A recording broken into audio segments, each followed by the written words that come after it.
Buenos días, chicas, chicos. El día de hoy vamos a trabajar en el curso de cívica un tema, ¿no?, que nos interesa a todas y a todos, como es el matrimonio civil en nuestro Perú. Está dirigida para chicas y chicos de tercer año de secundaria y quien lo desarrolla es su Miss Yoconda. Nos dicen que de acuerdo con el artículo 234 del Código Civil peruano, el matrimonio es la unión voluntariamente concentrada por un varón y una mujer legalmente aptos para ella y formalizada con sujeción a las disposiciones de este código, a fin de hacer vida común. El marido y la mujer, ¿no?, tienen en el hogar autoridad, consideraciones, derechos, deberes y responsabilidades iguales. El derecho de familia también se habla que es el conjunto de principios que regulan la celebración del matrimonio, su vigencia, sus efectos, su disolución, unión estable, parentesco e institutos complementarios de tutela y custodia. El derecho de familia, por tanto, se ocupa de las relaciones que involucran al individuo dentro del núcleo social en el que nace, crece y se desarrolla. Estos individuos tienden, por naturaleza, a asociarse en el grupo a través de las relaciones con sus miembros. El varón satisface sus propias necesidades, ya sea de carácter espiritual o material. El grupo familiar es entonces la primera agrupación de sujetos, la cual responde a una exigencia de la naturaleza, representando la unión entre el varón y una mujer, la fundamental comunidad de vida, destinada a ampliarse como consecuencia del nacimiento de los hijos e hijas. De allí que el grupo familiar, como conjunto de personas ligadas por vínculos afectivos y consanguíneos, sea anterior al Estado, cuyo ordenamiento se limita simple y llanamente a reconocerlo. Hoy en día debemos reconocer que si bien el matrimonio es considerado un tipo de familia, no constituye el único. Así tenemos a las familias homoparentales, ensambladas, monoparentales, etc. Entonces nosotros pasamos a ver qué es el matrimonio, ¿no? ¿Qué es lo que nos dicen? ¿Qué definición tenemos del matrimonio? El matrimonio es considerado la base de la sociedad porque a partir de este se ve reflejada la misma sociedad. El matrimonio es la unión legítima de un varón y una mujer, con el propósito expreso de integrar una familia, el respeto recíproco y una protección mutua, así como la eventual perpetuación de la especie. Nuestro Código Civil, en su artículo 234, define el matrimonio como la unión voluntaria y concertada por un varón y una mujer legalmente aptos para ella y formalizada con sujeción a las disposiciones de este código, ¿no?, a fin de hacer una vida en común. Bien, ¿cuáles son esas características que nosotros tenemos, ¿no?, en el matrimonio? Veamos cuáles son esas características. Nos dicen ser un vínculo legal, voluntario y duradero. O sea, las personas se pueden casar únicamente por su propia voluntad y deben hacerlo mediante una serie de ritos y ceremonias legales, ¿no? Pueden ser religiosas si así lo desean, que atestiguan la validez y legitimidad del hecho. Puede ser civil y o religioso. Todo depende de las creencias de los cónyuges, aunque el único valedero ante el Estado es el civil y el único valedero ante la Iglesia es el religioso. Muy bien. Otra característica del matrimonio es ser monógamo involucra a dos personas únicamente, quienes se comprometen a tener un vínculo amoroso y sexual inclusivo, ¿no? Que es la fidelidad. Después tenemos que es tradicional y convencional. Se rige por las convenciones y tradiciones sociales, morales y religiosas de la comunidad y la nación, por lo que puede tener marcadas diferencias de una región del mundo a otra. Crear una comunidad de bienes es otra característica. Esta comunidad de bienes, llamada también comunidad conyugal, implica que todas las propiedades y capitales obtenidas desde el inicio del matrimonio son de ambos cónyuges por igual, lo que implica un reparto común y la necesidad de arreglos en caso de divorcio. Allí tenemos nosotros las características, ¿no? Del matrimonio. Seguimos. ¿Cuáles son esos requisitos para contraer matrimonio? Fíjense, hay requisitos que se nos pide cuando una pareja desea matrimoniarse o casarse. Lo primero que te van a pedir, ¿no? Una vez que tú te vas a la municipalidad de tu zona, nos piden que seamos, ¿no? de la comunidad. Lo primero que te van a pedir es una copia certificada de tu partida de nacimiento, ¿no? Que la puedes sacar en cualquier parte del Perú presentas una solicitud a la RENIEC y entonces te entregan una copia donde tú estés, en cualquier parte del Perú. Si tú naciste en Piura, ¿no? Y te encuentras en Lima, en la RENIEC, puedes obtener allí tu partida de nacimiento.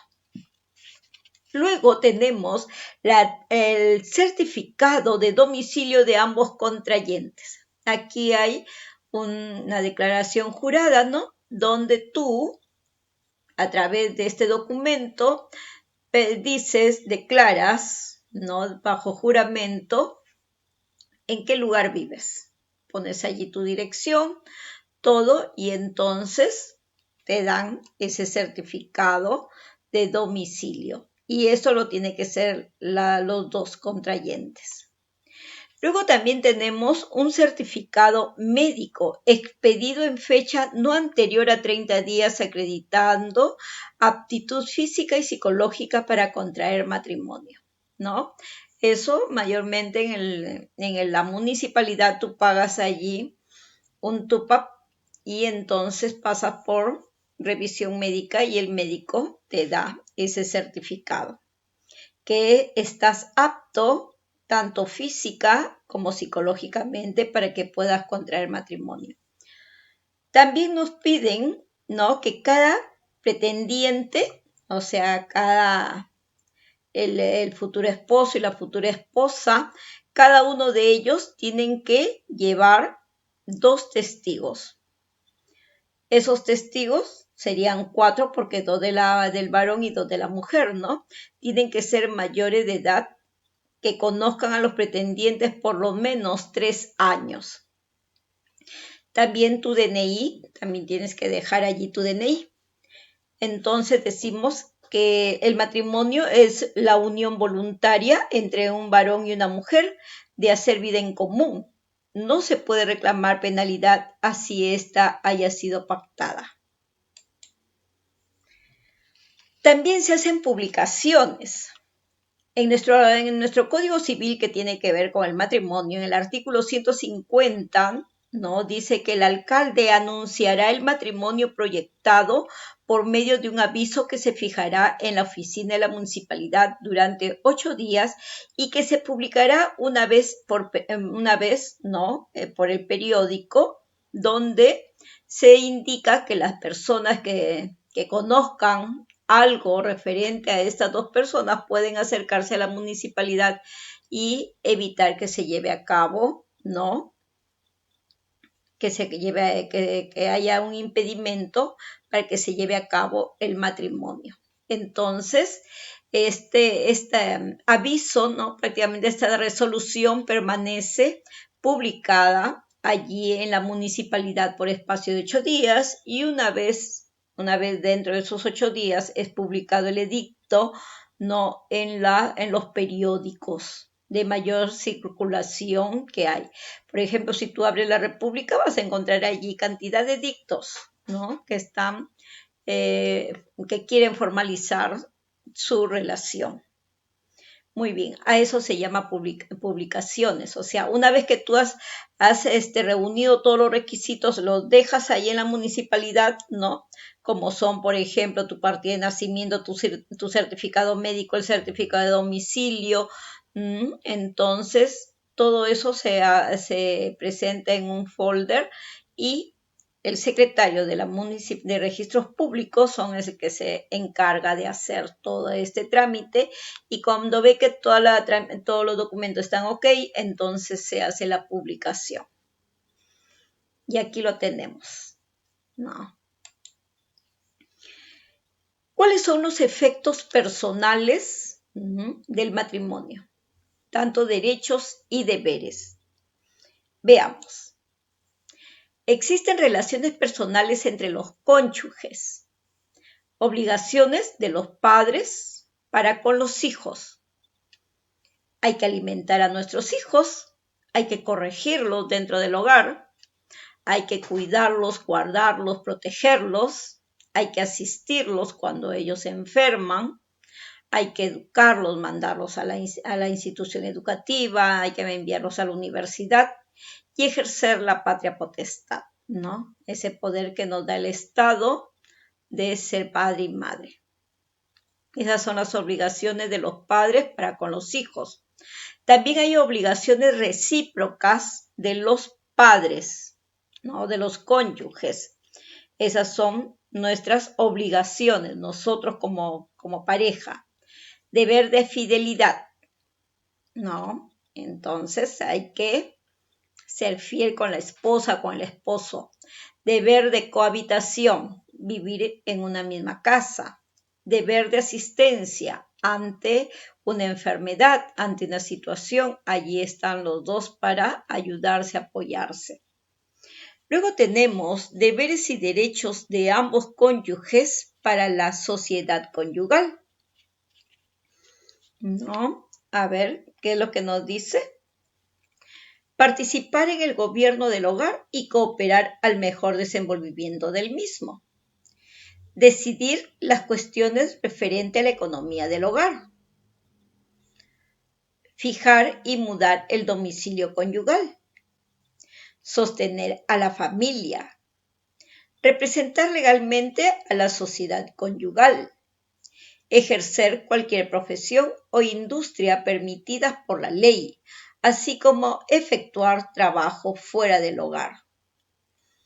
Todo esto, nuestros papás, nuestras mamás, son fieles cumplidoras a ellos.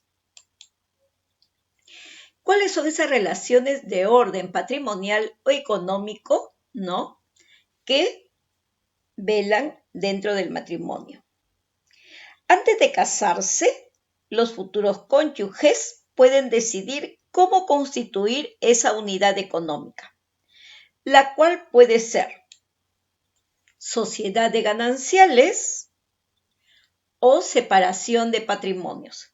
Cuando hablamos de sociedad de gananciales, con la sociedad de gananciales se hace comunes para el marido y la mujer de las ganancias o beneficios obtenidos indistintamente por cualquiera de ellos, ¿no? Que les serán atribuidos por la mitad al disolverse aquellas. En este régimen puede haber bienes propios de cada cónyuge y bienes de la sociedad. Está compuesto, también nos dice, por todos los bienes y rentas constituidos dentro del matrimonio, ¿no? Dichos bienes se le denomina bienes sociales. Vienen a ser todos los bienes que se obtienen dentro del matrimonio. Allí son los dueños los dos, papá y mamá. Los que hayan tenido antes del matrimonio, eso no entra allí como sociedades gananciales, no, sino lo que se consigue estando ya casados.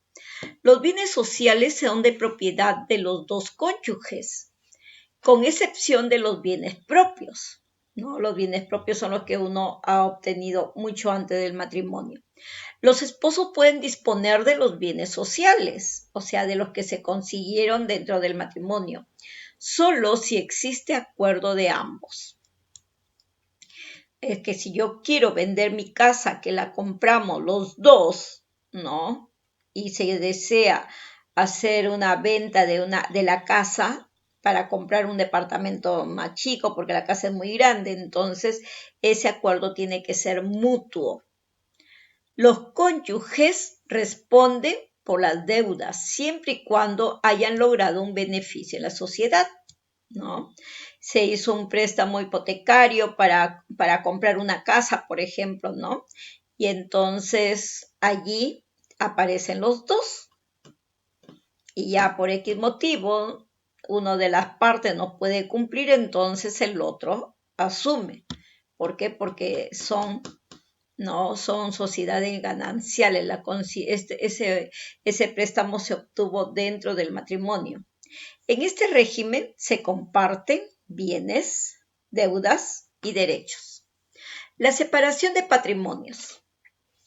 Cuando hablamos y cuándo fenece la sociedad de gananciales, vamos a ver cuándo fenece o cuándo termina la sociedad de gananciales, por invalidación del matrimonio, por separación de cuerpos, por divorcio, por declaración de ausencia, cuando uno de los esposos se va, ¿no? Hace abandono de hogar, por muerte de uno de los cónyuges, por cambio de régimen patrimonial. Veamos separación de patrimonios. En el régimen de separación de patrimonios, cada cónyuge conserva a plenitud la propiedad, la administración y disposición de los bienes presentes y futuros, ¿no? Y le corresponden los frutos y productos de dichos bienes. O sea, cuando hablamos de separación de patrimonio, cuando hay matrimonios, ¿no? Hay parejas que antes de casarse, ellos van ante un notario y entonces firman la separación de patrimonios. Todo lo que se obtenga dentro del matrimonio le corresponde a cada uno. Tú te compras tu carro, eso no tiene nada que ver con tu esposo, separado. Te compras un departamento, se compró tu esposo un departamento, eso no tiene nada que ver el día que te divorcies. No puedes estar pidiendo, yo creo que me devuelva la mitad, no, que me corresponde la mitad del departamento, no. ¿Por qué? Porque fueron objetos obtenidos, no, a través de la separación de patrimonio. Y así, ¿no? Decimos, está compuesto por los bienes que llevan los cónyuges al matrimonio como los que adquiere dentro del mismo. Se define cuáles son los bienes de cada cónyuge. El cónyuge conserva la administración, disposición o gravamen de sus bienes. Cada cónyuge responde por sus deudas con sus propios bienes. En este régimen no se comparte absolutamente nada, ni con respecto a los bienes ni a las deudas. Cada uno baila con su pañuelo, como se dice comúnmente, ¿no? Elección y sustitución del régimen. La elección se da antes de la celebración del matrimonio. La sociedad de gananciales se presume. Si es que no hago yo separación de patrimonio, no. Si es que yo no hago una separación de patrimonio, se presume que estoy yéndome, ¿no?, a una sociedad de gananciales, ¿no? Si se trata de división de patrimonio, esta debe constar por escritura pública. Los efectos de esta se darán con la celebración del matrimonio. Muy bien, entonces veamos los impedimentos para contraer matrimonio. ¿Cuándo estamos impedidos de contraer matrimonio? Dice, obstáculo que se opone a la celebración del matrimonio. La ley prevé que pasará si no se cumplen con los requisitos. Sanciones que atacan la validez del matrimonio. sanciones pecuniarias también, según el Código Civil, ¿no? Aquí tenemos impedimentos físicos cuando es menor de 16 años, ¿no?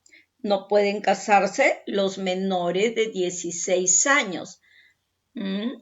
Y también el aspecto de sanidad cuando hay niños, por ejemplo, que son sordos, hay adolescentes que son sordomudos, que son ciegos, ¿no? Que los que padecen crónicamente de enfermedad mental, aunque tengan intervalos lúcidos, ¿no? Como yo les decía, los sordomudos, los ciegos sordos y los ciegos mudos que no pueden expresar su voluntad, ¿no? Debidamente. Ellos en el aspecto físico.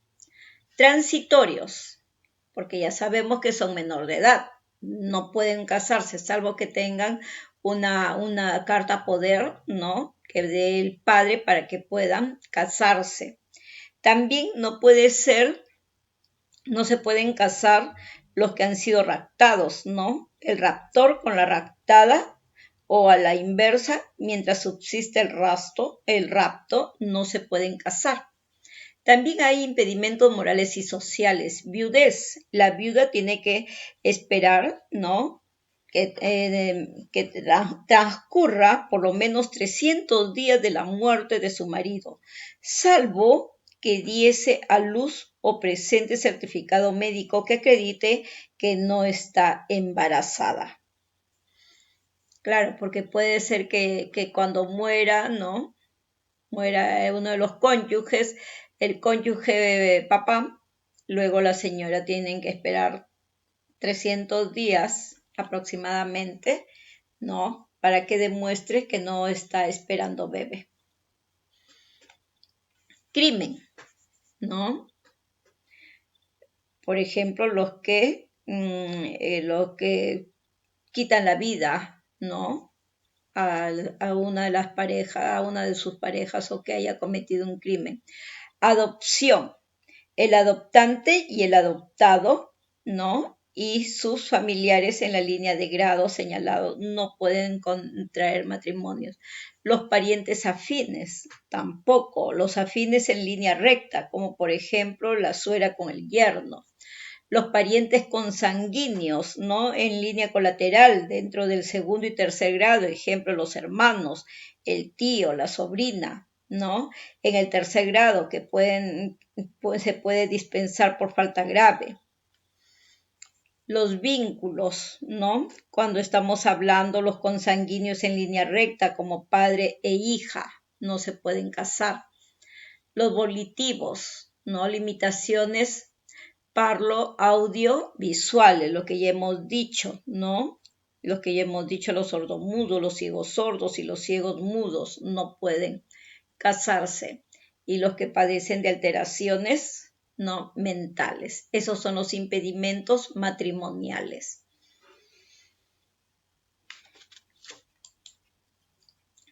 ¿Cuándo se da la disolución de matrimonio?